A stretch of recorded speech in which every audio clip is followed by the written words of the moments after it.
Hey, it's Jonathan. One of the things that I've learned over the years is that a pretty significant part of our community are what I call conscious entrepreneurs. And what I mean by that is it's folks who are founders, and that could be of a business, an organization, foundation, private practice, anything like that have three things in common. One is that you serve a genuine need. You really solve a problem and you deliver that and get paid for it. And so solving a problem and generating real profit is important to you.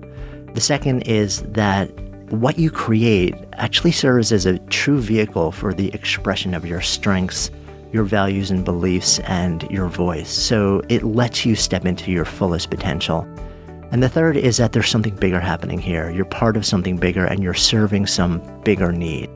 And that's what I call a conscious business. And we've created all sorts of experiences, programs, courses over the years designed to serve conscious business founders in a variety of ways. And amazing things have happened. We put pretty much everything on hiatus this year because we wanted to really deconstruct what we were doing and figure out how to bring more people together to serve them on a higher level. Because what we found is that not only do people need information and great advice and strategy and support, but there's a tremendous amount of isolation and loneliness for so many people who are in the business of founding conscious businesses. And we want to create a true community. So we've been at work at this for the better part of the year, and I'm really excited to share that we are now live with this really powerful new experience. It's called the 108, and it is a conscious business collective. And if you want to know what that's all about, if you want to figure out whether it's in any way something that would be interesting for you, then you can either just click on the link in the show notes or just head on over to goodlifeproject.com/the108. That's THE and then the number 108. Check it out. See if it feels right to you. If it does, then awesome. And if not, then thank you for listening. And I'm going to kick it over to today's guest. Thanks so much. Spiritual exercise is like physical exercise in that it works if you do it. But there is, both on a physical level and a mental, psychological, emotional, spiritual level, a force of gravity. And if you are not working at keeping your physical muscles up, then gravity will pull them down and weaken you. If you're not working through spiritual exercise, a conscious, proactive, vigorous practice of forgiveness, atonement, compassion, and so forth, then spiritual gravity, i.e. fear, will pull down your thought forms and your attitudes and your energies and weaken you spiritually and morally and ethically and psychologically and emotionally, just like gravity will weaken us physically if we don't physically exercise.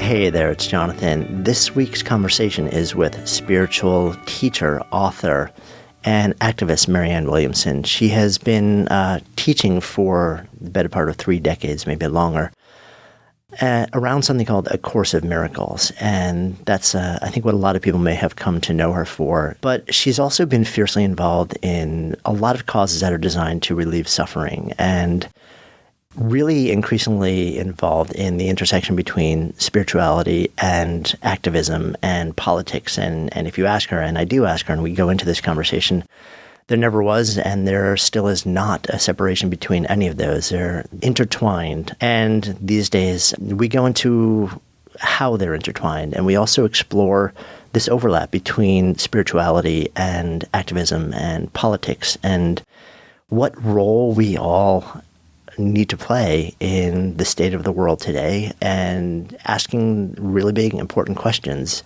Is it the way I want it to be? Am I being of service to myself, to others, to those in need?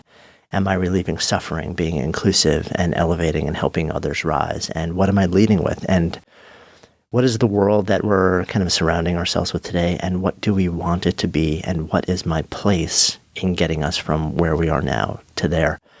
She teaches in New York City regularly, actually, at the Marble Collegiate Church every Tuesday. You can actually drop in live if you happen to be in New York, and that's live streamed as well. And she's heading up a pretty substantial event in early February in Washington, D.C. called Sister Giant, where she's bringing together a pretty incredible group of some of the world's leading spiritual thinkers and activists and political thinkers to have a really powerful discourse. And I think it's going to be something that will be eye-opening for a lot of people and hopefully be a conversation starter for maybe a lot of people who have kind of been sitting on the sidelines or not known what to do.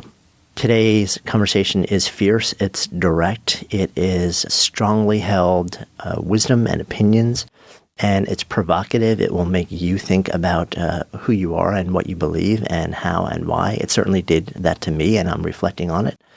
So come into the conversation with an open heart and an open mind and see where it takes you.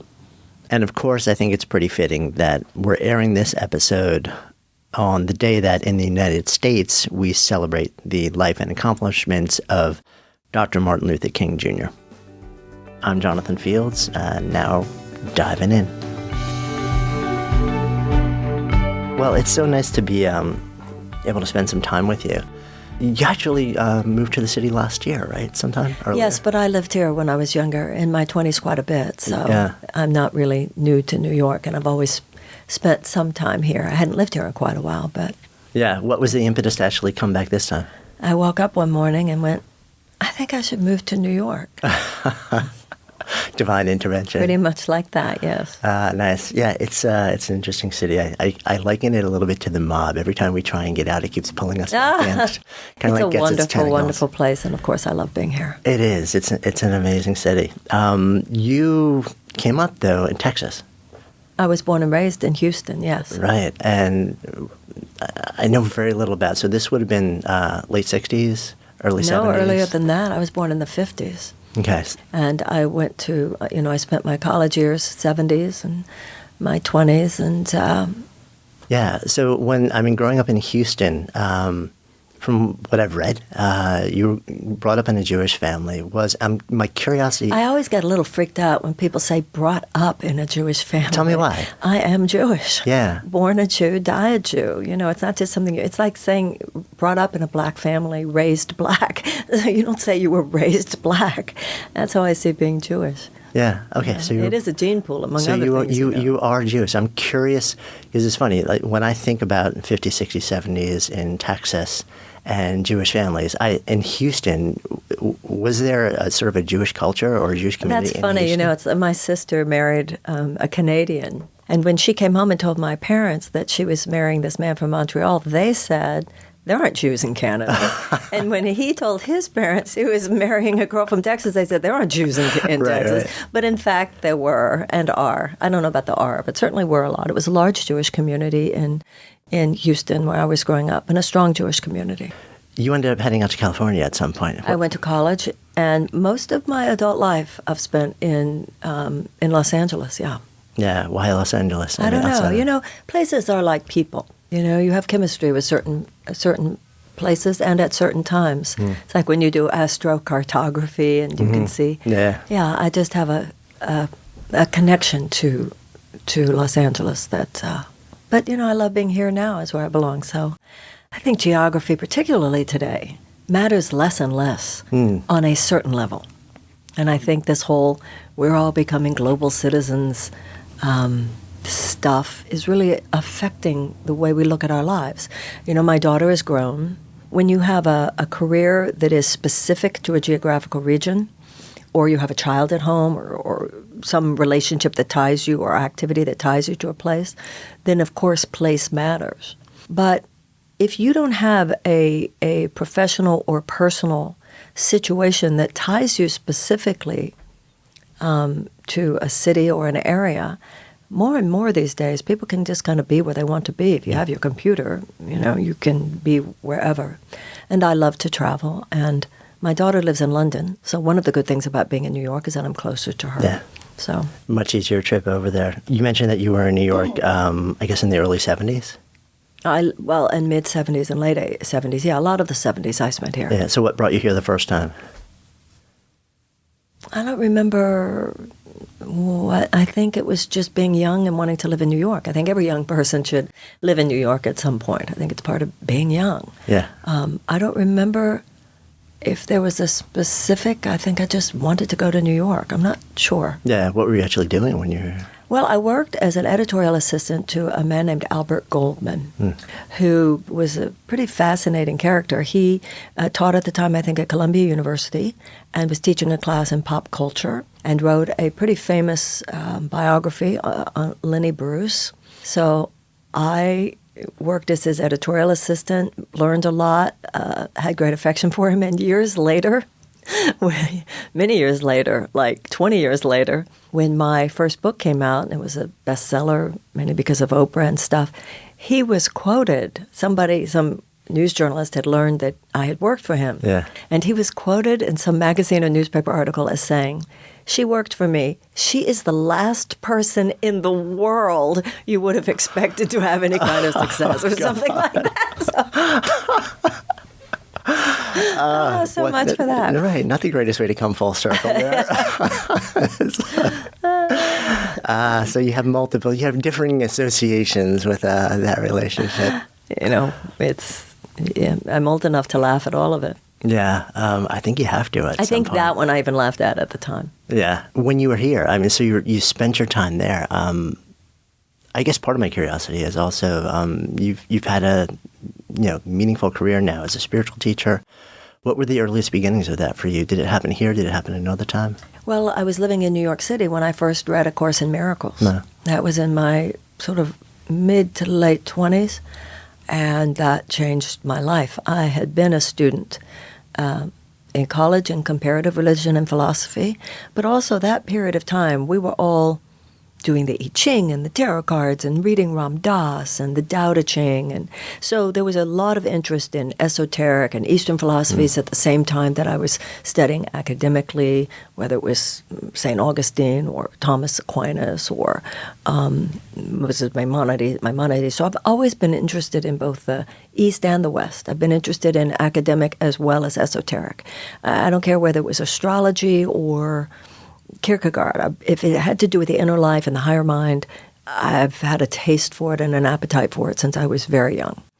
So when I read The Course in Miracles, what that did for me was it took so much that I already knew or embraced and guided me into some understanding about how to make these ideas applicable on a practical level in my life. And that did and does continue to inspire me, to guide me, to illumine my life, and has caused my life to unfold in profound ways. And, my life works really good when I practice what I preach. So I believe in this stuff, even in the moments when I might fall short of full embodiment. I have full belief, that's for sure. Yeah. What do you think it is about, whether it's A Course in Miracles, whether it's any tradition that anyone's been brought up in, whether it's just exercising every day, when we know that something, when we do it, when we pursue it, when we build it into a practice, it helps us. We feel better. It has an impact, yet we don't do it. And I'm always so curious whether I can sort of deconstruct what the why is there. Do you have a sense for what stops us from going to that place and embracing and building this sort of regular practice around the things we know to be good? Until we are enlightened beings, we are all at the effect to a greater or lesser degree in a profoundly self-hating mechanism within our consciousness. Now, you can call it the devil, you can call it the shadow, you can call it fear, you can call it whatever you call it. In the Course in Miracles, it's called ego. It's an aspect of consciousness, which is the natural energy of life inverted, so that instead of guiding us towards creativity and life, it tempts us towards destruction and death. And the mind is infinitely powerful, and every single moment we are deciding, whether we are deciding consciously or unconsciously, how we will use our minds. But every thought creates form on some level. You could say the same thing as what you asked about physical exercise. This is an area where we see that a lot. If we exercise physically, we feel better, we're healthier, we look better. What is it in us that resists that, particularly since once you actually get in the gym, it's not as bad as you were thinking it was going to be. In those hours, you go, oh, I don't really want to do that today. Spiritual exercise is like physical exercise in that it works if you do it. But there is, both on a physical level and a mental and psychological, emotional, spiritual level, a force of gravity. And if you are not working at keeping your physical muscles up, then gravity will pull them down and weaken you. If you're not working through spiritual exercise, a conscious, proactive, vigorous practice of forgiveness, atonement, compassion, and so forth, then spiritual gravity, i.e. fear, will pull down your thought forms and your attitudes and your energies and weaken you spiritually and morally and ethically and psychologically and emotionally, just like gravity will weaken us physically if we don't physically exercise. So it's almost like the default state is this gravity. It's a decline. That's exactly, and default is a good word for it. And of course, it takes a form in our personalities so that your default, your ego default, becomes arrogance or anger or cynicism or neediness or controllingness. What the spiritual perspective does is it completely dismantles the more common psychotherapeutic perspective in that it repudiates this notion we just have to work on this. I have to work on why I'm so angry. I have to work on why I'm so needy. I have to work on why I'm this, or I have to work on that. You know, we're always working, we're always processing. When in fact, just as you turn on the light, the darkness disappears. If you fill the mind with love, the fear disappears. They have the same relationship. So we tend to think your issue is different than my issue, is different than somebody else's issue, when really the particular default is not the issue. The issue is that those defaults exist because of the absence of a proactive pursuit of light and love. Yeah. So in that sense, would you consider love then to be the opposite of ego? It is absolutely the opposite of ego, except look at that. That's like saying, is light the opposite of darkness? It is, to get more specific, darkness is the absence of light. Darkness doesn't actually exist as a thing. It's the absence of a thing. And same with fear.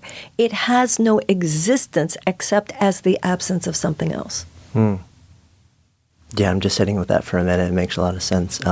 When I think of fear also, one of the things that at least my experience has been with, I'm curious what your thought is on this, is that it's an anticipatory experience. It's fear is a reaction to something that you believe will or will not happen in the future. And once it has or hasn't happened, like you can't experience it anymore. Well, the ego's thought system, which dominates the planet, is a thought system based on fear.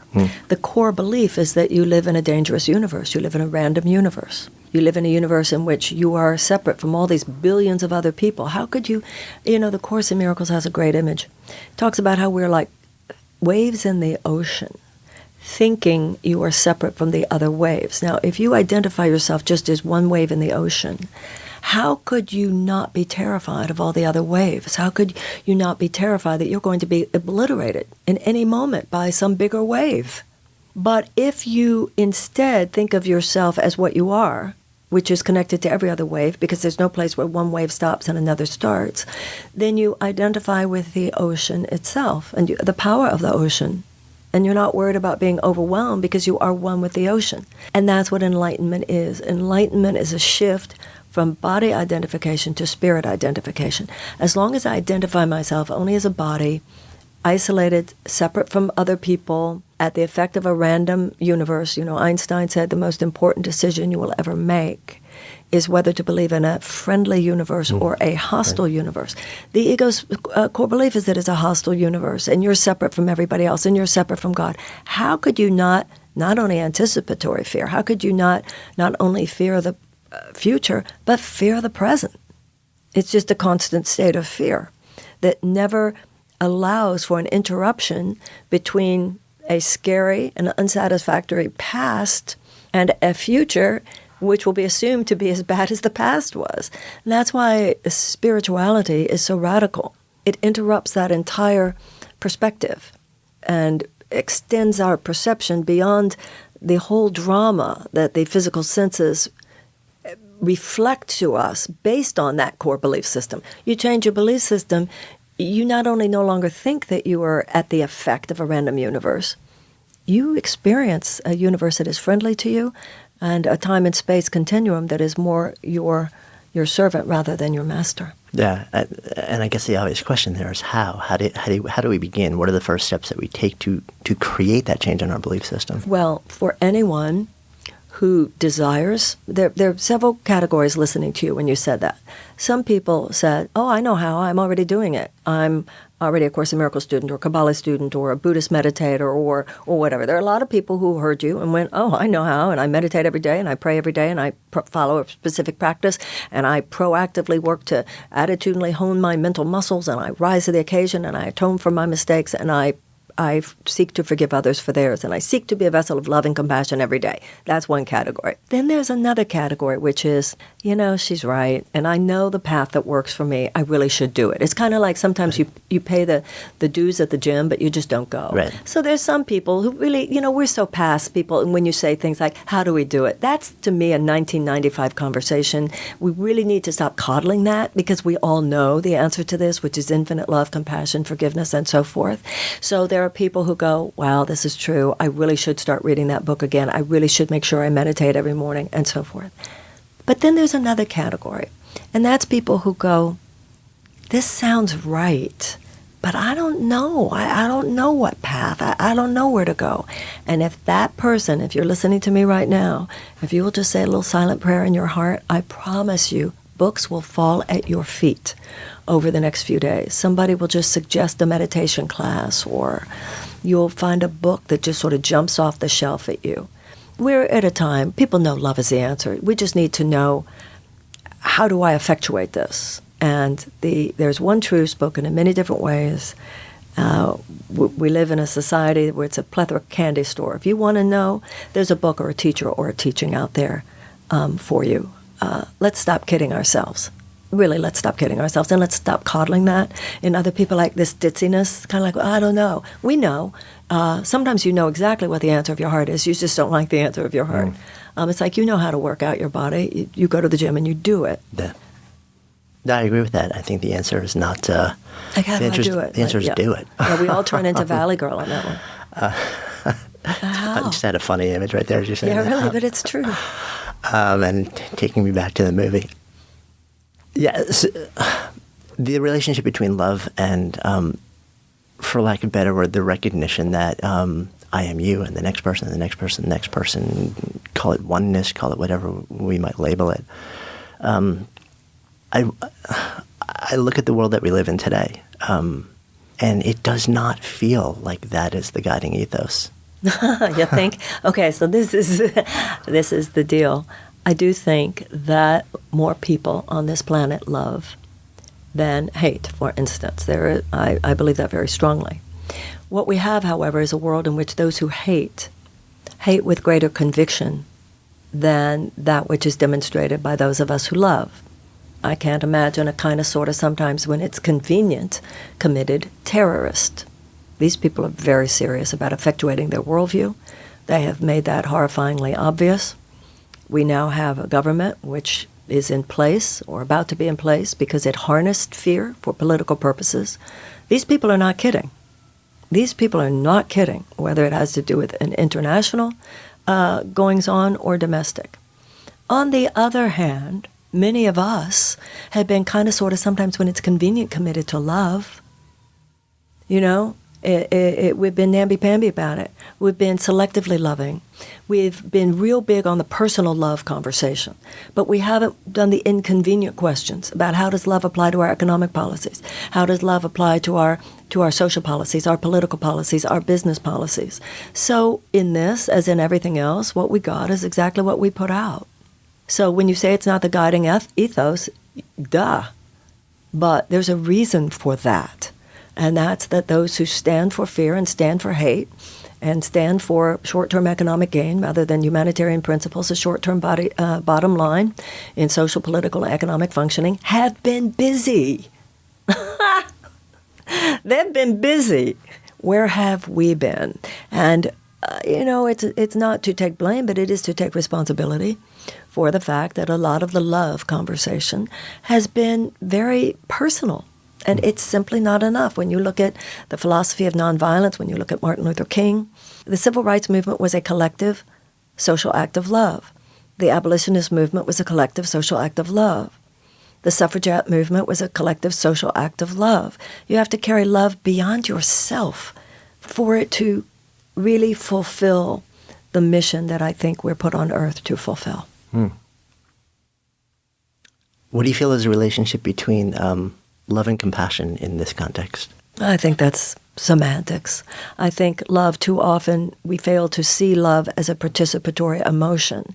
And compassion challenges us. It confronts us to recognize that, because we know sometimes love, we think, I want love. I want someone to love me. And it's too easy with the word love for it to become an ego-based conversation. I'm looking for love, as opposed to our own responsibility to give it. Whereas compassion, I think, takes it a little further.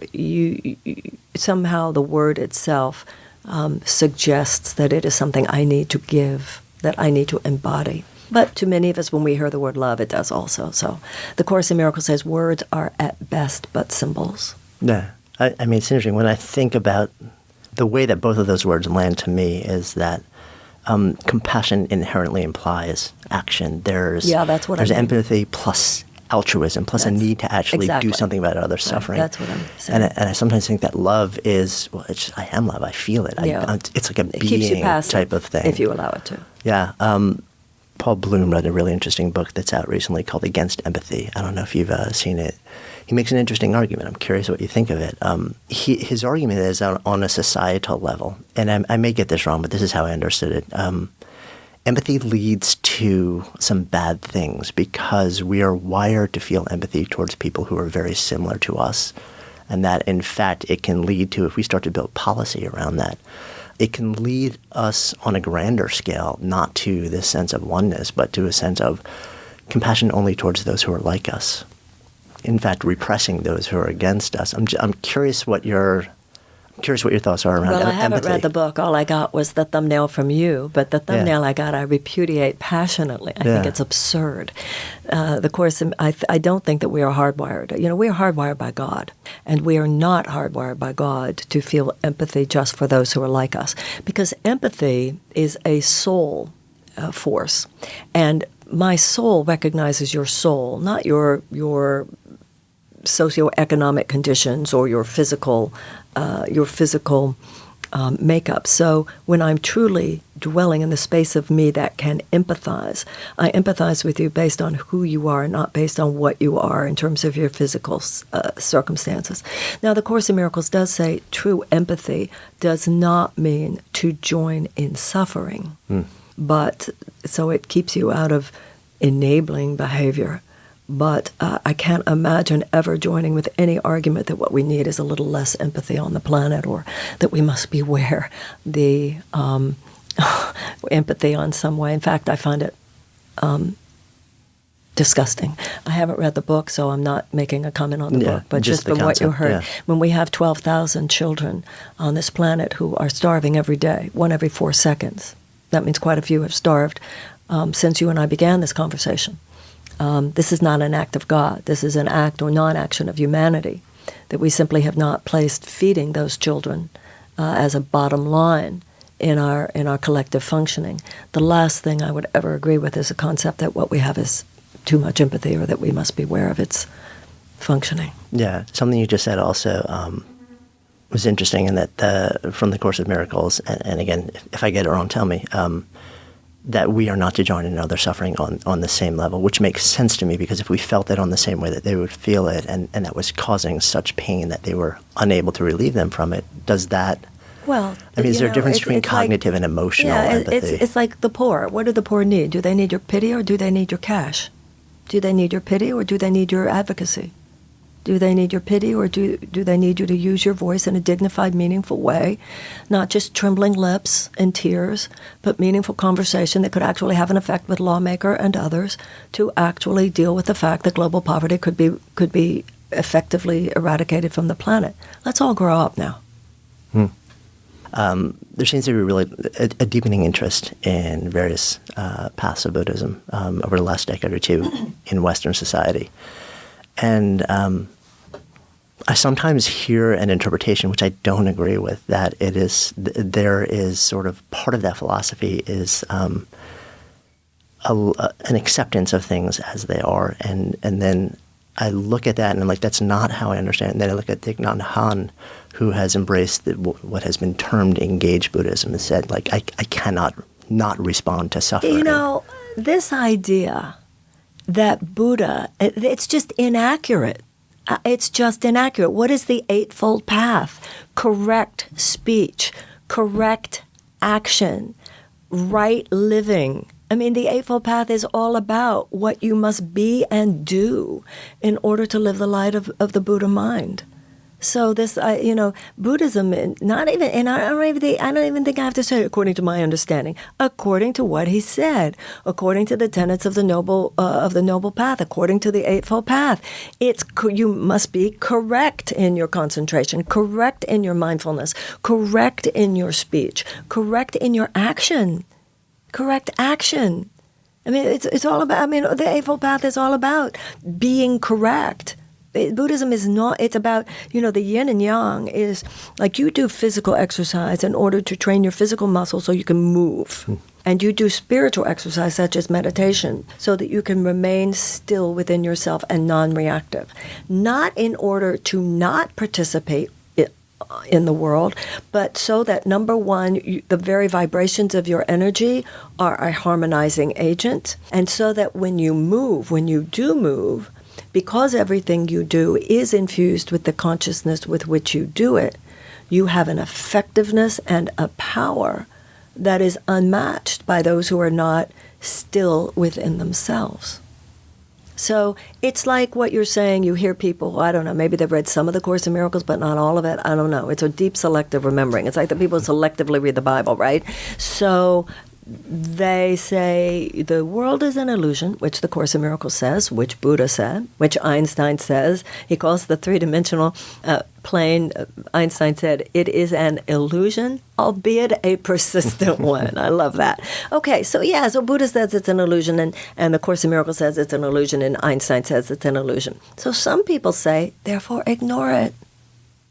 Therefore ignore it. That's not what any of them say. That's not what any of them say. We are not here to ignore the illusion. We are here to transform the illusion by standing within it in love. Now, if you insulted me, yes, the training is that I am to just ignore it, lighten up, look past it, remember you're an innocent child of God. But if you are a Nazi marching on Poland or a president-elect basically designing a neo-fascist agenda for the government of the United States, no, I don't think that the spiritual path is that I'm supposed to ignore that. And I think that it's important for us to remember, and this includes Buddhism, there is no serious spiritual teaching anywhere in history that I know of that gives any of us a pass on addressing the suffering of other sentient beings. Harmlessness towards life, including animals, is a basic tenet of Buddhism. I get a lot of blowback on Facebook and Twitter, and Marianne Williamson's out there spreading fear because I'm concerned about what's happening in America politically. And I wrote back to one person, I said, so if Paul Revere on his horse is riding through the towns, the British are coming, the British are coming, the British are coming, would you have yelled back, stop spreading fear? Paul, stop spreading fear. I mean, come on, we should be the biggest grown-ups in this society. We should not be the children, these infantilized thinkers standing on the periphery with some infantile conversation about love. No. We live in a time also where I think a lot of people are struggling with bringing together the concept of spirituality and political conviction. What do you think Martin Luther King did? What do you think the abolitionists? The abolitionist movement grew out of the Quakers. It came from the Quakers, and many of the women suffragettes were Quakers. And Dr. King was a Christian. His being a Baptist preacher was foundational. Gandhi said politics should be sacred. So the separation of church and state is a very different conversation. The separation of church and state is one of the most enlightened principles in our Constitution. It means that no minister, priest, rabbi, imam, or whatever can walk into Congress and say what law they must make or cannot make. And it also means nobody can come in, a police person can't come into you while you're doing your podcast or me while I'm doing a Course in Miracles lecture and say that's not in line with our official religion. That's what separation of church and state means. But that was meant by the founders to liberate and protect the religious conversation, not to in any way dampen it or limit its expression. So the spiritual conversation, all that spirituality is a path of the heart. So when you look at something like the philosophy of nonviolence as articulated by Mahatma Gandhi, which was based in part on Quaker philosophy, the idea of an inner light within every man, woman, and child, and his saying that this could heal not only our personal relationships, but our political and social and economic relationships as well. And Dr. King traveled to India. He brought back those principles for application to the civil rights movement in the United States in the 1960s. So, in fact, every single social justice movement in the history of our country has been spiritual. Based, yes, because the spiritual power gives you, number one, the conviction. You know, one of the questions that is interesting to me is, what is the psychological difference? What was the psychological step that occurred between someone who was anti-slavery and someone who actually became an abolitionist? There's a difference. This anti-slavery means, oh, it is so awful. Those southern states, I don't know what they're thinking. I just am totally against that. As opposed to being an abolitionist, which is that you stand your ground in every way that you are guided to, where to the best of your ability on your watch, this stops. But also, the second thing that the spiritual perspective empowers you with is the knowledge that through the infinite power of a higher power, the alternative is possible and that human beings can be vessels for its emergence into the world. So that's, we don't have to reinvent any wheels. This is Gandhi, King, abolition, suffrage, and the civil rights movement. People need to learn a little history before they start throwing things around like, I don't know, you put those two together. Read a book, because there are so many books written about it. We just need to do it right now. Yeah, and I think a lot of people look at those movements that you just shared and say, I can see how there was a spiritual grounding in it, but the spiritual aspiration, they don't make the connection. So it's interesting how you have the through line all the way through, that there's a seamless thing. Well, if you read Dr. King, there's a book called Testament of Hope, which is the collective writings and speeches of Dr. King. Just read it anywhere. Just pick up anything by Gandhi. And I don't mean to in any way compare myself to those two giants, but I wrote a book called Healing the Soul of America that came out in 1998. So it's a while ago, but so were those guys, obviously, about the intersection of spirituality and politics. And I am doing hosting a conference on February 2nd through 4th in Washington, D.C. called Sister Giant, which is about the intersection of spirituality and politics. We will have senators speaking, we will have congresspeople speaking, we will have people talking about the external issues speaking, but we will also have religious scholars. For instance, you were talking about Buddhism. Robert Thurman will be there. Also, Angel Kyoto Williams, who is a Buddhist scholar. So that intersection of spirituality and politics, I think, is absolutely necessary in order for us to wage the kind of nonviolent resistance to the extremist right-wing agenda that is being promulgated in our country today. Yeah, I think it's a really interesting distinction that you make also, and good for us to make and to understand that church versus state is different than leading political decisions from a place of spiritual grounding. Yeah. We're not talking doctrine or dogma or any of that stuff. Right. I was fortunate to have Angel Kyoto Williams in here. And she will be speaking at the conference. Who's fantastic. Mm-hmm. And just a beautiful example also of embodying this deep spirituality and fierce activism. Mm-hmm. That's what we need now. It seems like the last 5 years or so, and maybe it's been going on for longer than that, because it sounds like actually from the book that you just mentioned, you've been deepening your involvement in sort of a more public political life. Is that true? Or? Well, as I said, that particular book came out in 1998. Yeah. One of the things I love about the practice of spirituality is that it's relevant to everything. So I was also very involved in the AIDS crisis, or I work a lot with people with life-challenging illnesses. I work a lot with couples and trauma. The category of human suffering is not what matters. The presence of human suffering is what matters. And so at this point, for us to failed to address the issues of collective suffering that are represented by not only our political manifestations, but also by our possibilities for solving them, I don't know how you can, as Gandhi said, is not politics a part of good dharma too? The idea that spirituality applies to everything but politics is silly to me. Yeah, I know from what I understand, and tell me if this is right, a part of what's behind Sister Giant is also an encouragement of women to become more involved. It began as that, but at this point, things have become so extreme, and with what's happening today, we can't afford to leave anybody out of any conversation.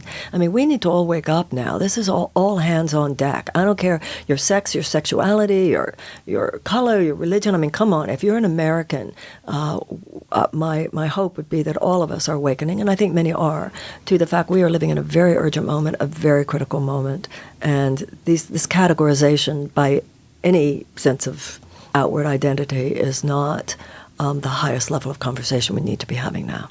Yeah. Beyond immediate and specific political change, you're bringing together a really diverse grouping of voices. What are some of the bigger outcomes that you're really looking to generate from this conversation? When people ask me, what is your goal for Sister Giant? My goal is that people leave the conference that weekend, at the end of it, lit up. That there's a deeper understanding of American history and of our politics, of how this happened, this perfect storm that has given us what we have today. A deeper understanding archetypally, spiritually, what it signifies, and a deeper understanding on all of those issues, including political, what it will take for us to transform it. This is, I believe, a collective dark night of America's soul, but we've been there before. We've had slavery in this country.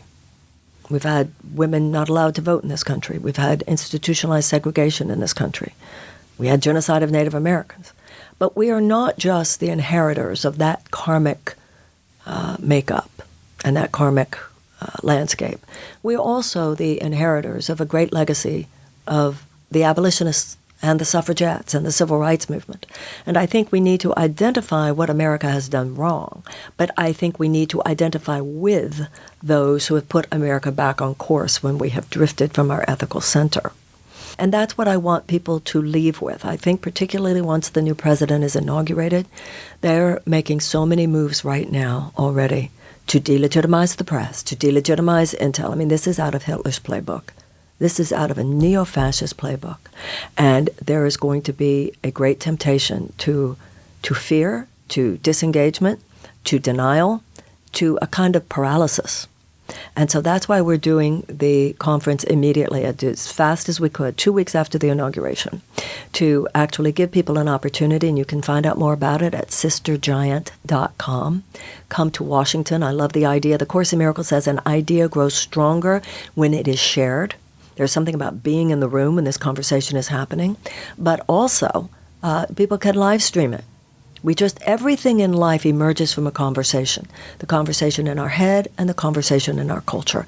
We need to have a new conversation about the a much deeper political conversation and a much deeper spiritual conversation.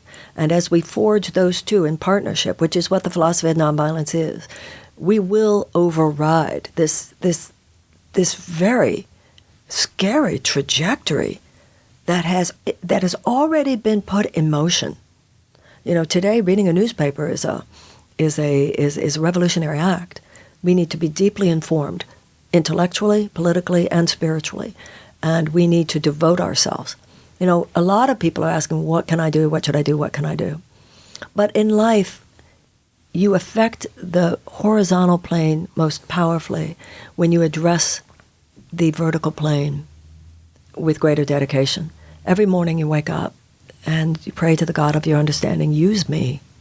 How might I be helpful? How might I be useful? How might I be a vessel for the enlightenment and the love and the happiness of all living things?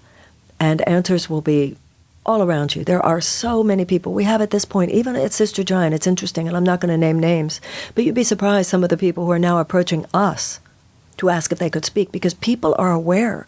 This is where it's at now. People have to come together. We have to have a deeper conversation. That's what I want this weekend to be. I want this weekend to be like you were just at the most unbelievably cool dinner party. You heard the smartest speeches. Like when people say, if you could be at a dinner party with 5 people, who would be there?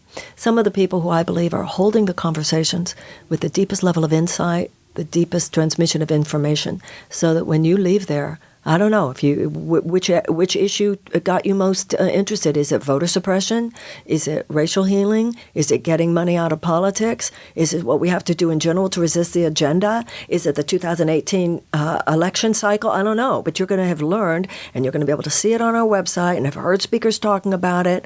One thing you will have is the information should you choose to use it on behalf of effective action, and I hope that you will feel inspired and motivated to pray hard, love deep, and kick ass. Yeah, and I think just making the conversation, making any conversation at this point more public and more accessible is especially an act of since service. There will be, don't kid yourself, there's already so much effort going on to limit conversation, to limit free speech, to delegitimize the press. It's horrifying what's happening. Tell me more about what's happening with what you're doing in New York. You arrived here, I guess, a little under a year ago. You came back to the city, and you've been doing a weekly series. Yes, now. I lecture every Tuesday night in New York at the Marble Collegiate Church. What was that? What did that come out? Well, I've lectured weekly on A Course in Miracles for over 30 years, with very small breaks in between. That's kind of what I do. Yeah. I see that as the base for the telephone. You know, you have the base, and so that keeps me and certainly helps keep me on my path, and I hope is of service to others, and not only here in New York, but you can watch them free on live stream. Right. And this is where we actually study the principles of the Course in Miracles, because, you know, the Course has no doctrine or dogma. It's not a religion, but it is, like other serious spiritual paths, a system of psychological mind training in relinquishing a thought system based on fear and accepting instead a thought system based on love. It is a path of forgiveness. It is a path of compassion, and it is a path of atonement. So that's what I do every Tuesday night, but I also do online seminars, and I do what everybody else is doing, what my heart calls me to do. Your heart called you to do a podcast, you know. Every cell in the body, you go to the heart, you go to the lungs, you go to the pancreas, you go to the bones. Well, that's how it is in society. You're assigned to the arts, you're assigned to education, you're assigned to whatever. And I think politics is a collective assignment. And when people ask me, why did I get so involved in the AIDS crisis? Well, it was in front of me. Why am I so concerned about what's happening with our political crisis? Because it's in front of me. Who is not concerned? But sometimes in life you just show up. You just show up, and then you meet, the other people. Just like cells collaborate, we collaborate. And to the extent to which we have the consciousness, you could use your podcast to talk about stupid things. But those aren't the people you invite onto your podcast. And so it invites other people to show up, and then together, both of us are able to do more today than we could have done if the other hadn't been here. And you just multiply that exponentially. And because love does have, as Martin Luther King would say, cosmic companionship, this will override and transcend the trajectories of fear that are taking place and unfolding in front of our eyes today. I want to come full circle with you. So the name of this is actually Good Life Project. Mm-hmm. So if I offer that phrase out to you, to live a good life, what comes up? That it's not a big picture. It's a little picture, I think I live a good life, but that doesn't mean I'm good every moment. I know my intention is to live a good life. I know that my mission on the earth, that God put us here to live a good life. And I also know that some of this is easier said than done. So my prayer in life is that I rise to the occasion on any given day, in any given situation, and seek to express the angel of my better nature. And I seek to have mercy on myself when I fall short, to have mercy on others when they fall short. And that itself is good. I'm not a less good, you're not a less good person if at some moment you said or did something that wasn't your absolute best. God created us good. Life is good. God is good. So goodness is not just a concept, but a reality that I embrace. Life is good. But we don't spend enough time downloading it, standing on it with conviction, celebrating it. And too many times, if you do not promote and promulgate that which is good, then that which is not good takes up the space. So the good life has already been given to us by God, but I feel our mission here is to download it onto the earth so that truly heaven and earth shall be as one. Thank you. Thank you. Thanks so much for listening to today's episode. If the stories and ideas in any way moved you, I would so appreciate if you would take just a few extra seconds for two quick things. One, if it's touched you in some way, if there's some idea or moment in the story or in the conversation that you really feel like you would share with somebody else, that it would make a difference in somebody else's lives, take a moment and whatever app you're using, just share this episode with somebody who you think it'll make a difference for. Email it if that's the easiest thing, whatever is easiest for you. And then, of course, if you're compelled, subscribe so that you can stay a part of this continuing experience. My greatest hope with this podcast is not just to produce moments and share stories and ideas that impact one person listening, but to let it create a conversation, to let it serve as a catalyst for the elevation of all of us together, collectively, because that's how we rise. When stories and ideas become conversations that lead to action, that's when real change happens. And I would love to invite you to participate on that level. Thank you so much, as always, for your intention, for your attention, for your heart. And I wish you only the best. I'm Jonathan Fields, signing off for Good Life Project.